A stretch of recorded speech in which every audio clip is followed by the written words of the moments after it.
we can't experience joy if we haven't balanced it with its opposite to a degree. It is a real privilege to speak with you both. Andrew, the film is wonderful. And Tim, I've been a fan of yours for a very long time. So this is a real privilege. Thank you for taking the time. Well, given the backdrop and everything you have on your behind you, you're right up Andrews in my street. Yeah, The wall of pop culture mystery, if you will. I know it well. No, I appreciate it. Honestly, this film is just wonderful. It is really, truly, truly beautiful from start to finish. Andrew, let's start with you. Where did it come from? It came from trauma, like personal trauma. About 15 years ago, my wife and I went through something pretty traumatic. And what was interesting to me as a guy is the way I dealt with the trauma, like, and look back on that, which was I kind of denied it in a way. And I didn't face it. And when I didn't face it, what became really interesting to me is I just felt like the world was passing me by, and I really did feel invisible. And when I kind of came out of that and I started, like reaching out to people finally, as you do when you come out of grief, hopefully you do. I started asking people about that feeling because I found it really odd, and I found like everybody I talked to had that same feeling in different ways.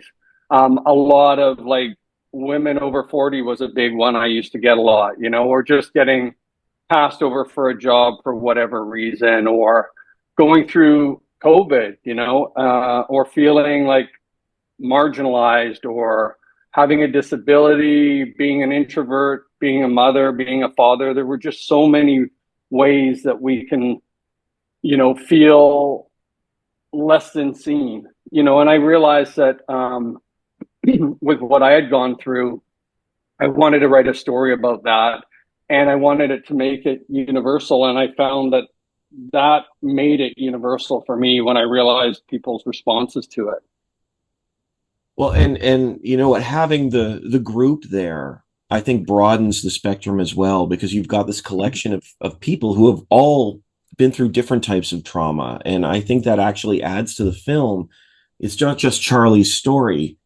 Charlie's just sort of driving the narrative. But Tim, stepping into these shoes, like how do you prepare for Charlie? How did you connect with him as a character? Through Andrew. Andrew and I are good friends, and I really, this is not an irresponsible use of this word. Or these words. I love and adore Andrew as a filmmaker and as a person. I've known him for a long time. We did a movie together over a decade ago, and we've stayed in touch since. I also know his wife, Mary Ann. And so my way in was really through the writer director and just connecting with Andrew and understanding the honesty and truth inside this metaphorical world he created. And I just followed that and let him guide me. Well, I sense that this film is so personal across the board. Like there's genuine emotion, not just in your performance, but in these characters. And like you said, I love the word that you used, Andrew, is universal. And I was wondering for you both, this is a film that, I mean, Charlie is essentially running from his trauma and struggling to climb out. And I was wondering if you think that pain is necessary as a part of our lives. That that's a good question for either of us. Do you want? I know Tim would do well with that question. Uh, yeah, I mean, I take a philosophical approach, and if you go back to uh, Socrates, you can't have pleasure without pain. Mm. Um, and he would often set up definitions, which then he would never reach, which is kind of interesting in Socratic thought. But in pursuit of definitions, he would always pose the opposite of something as necessary in determining what the word or state or thing actually meant. And so, solely on the basis of that, I think we can't experience joy if we haven't balanced it with its opposite to a degree in life. Now, that only goes so far, because if you believe that's true, then those who have experienced the heights of joy and success will have experienced equal failure and and dejection and pain. And I don't think that's true. Uh, it couldn't possibly be true. But I do think we need some measure of pain to establish what its opposite is. And certainly we become better by working through pain. Yeah. And I mean, for me, I I grew up in a very British family, and denial was a big part of that. But we always used, whenever something bad happened, it was amazing how much humor came into that, and dark Mm. humor often. Um, and I really wanted, and maybe because, it was very loosely based on me, the character, very loosely, I should say. But I wanted to find the humor in that pain.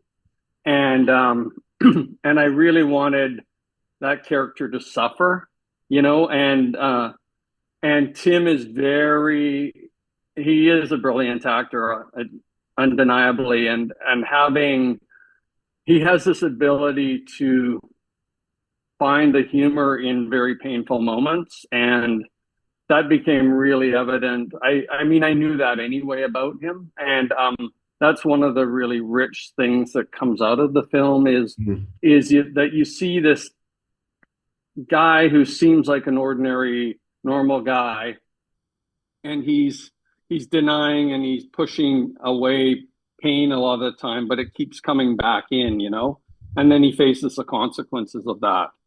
And he has the ability as an actor to make those complexities be very real and very connecting to the audience in a way that a lot of actors could not do. And so, little small moments become very much more powerful.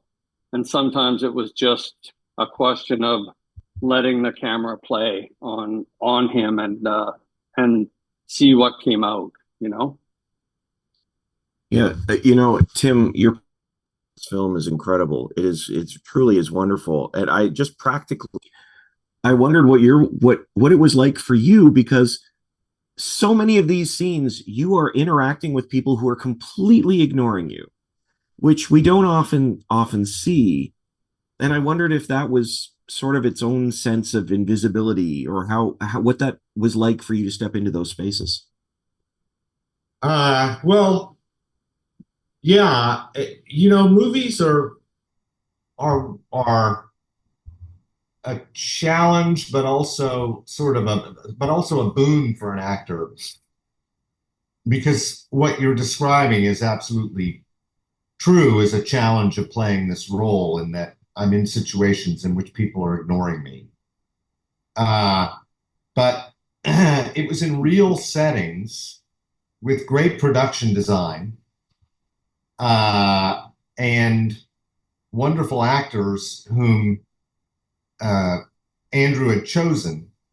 And so I got, just by letting myself go, which I'm, finally learning to do after decades of acting in movies. and giving myself over entirely to the situation, I let the apparatus of a great production advantage me in every respect, which is a fancy way of saying Andrew put me in the position and his designers put me in the position of being in those places and actually having the experiences as long as I was willing to go there and have them and trust that rather than to try and manufacture it in a performance. I was able simply, because of the environment that Andrew created and the people he chose to inhabit the movie, I was able just to experience it and worry about my character and then just be. Yeah. But you feel so present in these scenes. Even though there's these emotional divides between characters, it's pretty amazing to watch. I would love to hear from you both. I mean, we see this character, well, these characters, should we say, that are stuck in their loop, as they say, they're stuck in their loop. And I mean, obviously, in our lives, we're all facing these challenges, but I'm wondering what you think it takes to break out of that loop, that emotional loop when we feel that burden. Other than psychopharmacology, I think I knew that was coming. not to, we know each other too well, right, Andrew? Uh, I, not to toot Andrew's own horn, but I think movies like this help. Mm. The point of making these movies and telling stories is to reflect us back onto ourselves. Or as a friend of mine, Doug Hughes, put it, provide audience members with a rehearsal for life. And so what happens to us when we experience a story, whether it's a novel or a film or a song or a painting, is we find ourselves in there and we get to rehearse our trauma, our aspirations, what have you. That's the point of it. Uh, um, and so what Andrew's movie does and what good narrative does is it makes us feel a little bit less alone. Mm. Because you say, oh my God, that's it. He got it. I'm a part of a community. I'm a part of society. I'm a part of a species. I'm not by myself. And so my very self-serving answer is that it's movies like this. And then I'll hand it over to Andrew. Yeah. Well, I think the answer is like for me, what happened is I went into denial. I disconnected from the world and I felt horrible and I went down a rabbit hole and a lot of us do, right? Most people probably do at some point in their lives. And for me, the way out of that was to face it, and I didn't know how to face it. So I started asking questions and I started asking other people about their experience. And just by talking about it and then writing this story, um, pulled me out of it. And one interesting thing that I don't really talk about much because maybe it sounds too um, academic or something. I don't know, but there's it isn't really because but the narrative has a very strong classic narrative arc, but within the arc is the five stages of grief, and I wanted that arc of grief to go through the movie, and one of the reasons was because at the end of going through grief brings you to acceptance and the potential for happiness, right? And that's ultimately what the I think the film did is, and I've talked to a lot of people who have seen it now, and always say they feel happier. They feel happier than when they started watching the movie. You know, they walk into the theater, and then when they came out the other side, they felt lighter and happier. And I think it's because it does show one possible path, you know, and there's many possible paths. But I think for me, it was facing that fear, facing the pain, honestly, and writing about it was for me. But hopefully, when people see the movie, they'll feel that sense, you know, through the performances.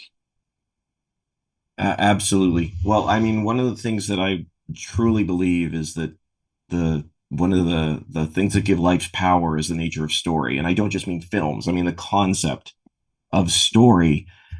And I hear what you're both saying. And I think that stories like this, whether you're telling them or hearing them, can help breathe life where you feel like it's gone. So I appreciate it so much for you both. Thank you. And thank you so much for your time. This and wonderful film with a wonderful performance. I really appreciate it. Well, it Oh, was that's awesome. our pleasure to talk to you. Thank you.